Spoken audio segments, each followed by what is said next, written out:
Hey, welcome to MrDebateGuy. Just wanted to talk about a very interesting conversation I had with a very pro-capitalist person, which there's many out there, of course, especially in the United States, because that's the system we were all raised to protect and many of us sacrificed our life for.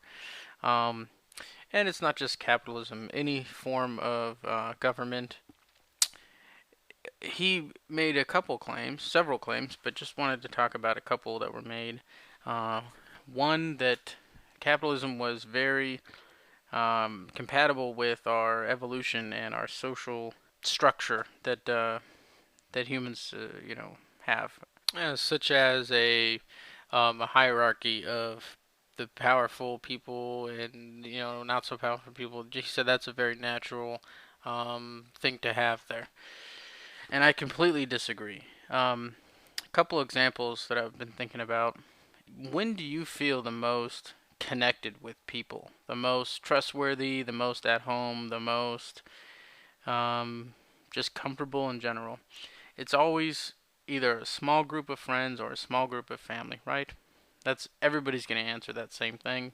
Couple exceptions, maybe.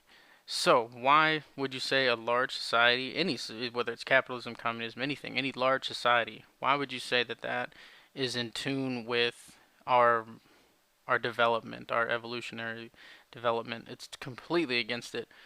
Our evolution development says we should be living in small groups, hunter-gatherer groups, and that's why we feel the most comfortable in these small groups today.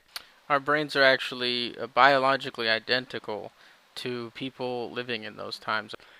So, with a small group of friends, you talk about a lot of stuff with. It's your guys, or your girl group. It's that's when you feel the most comfortable, or your direct family. That's when you feel comfortable.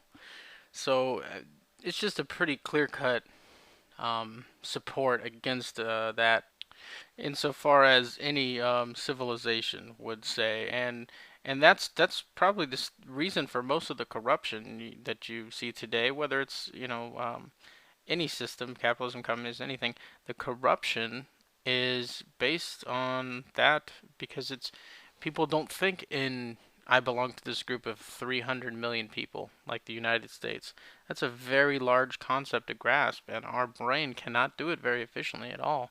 Now, we could grasp a 5 or 10 people group fairly easily, and we feel very comfortable and trusting of them.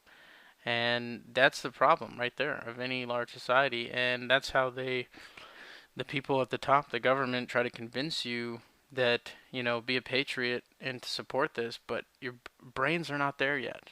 That's how engraved it is in our brains that we will use every category to try to support it and defend it, and against our against logic and against reason, and for actually fairly smart people will do this too. So thank you for listening.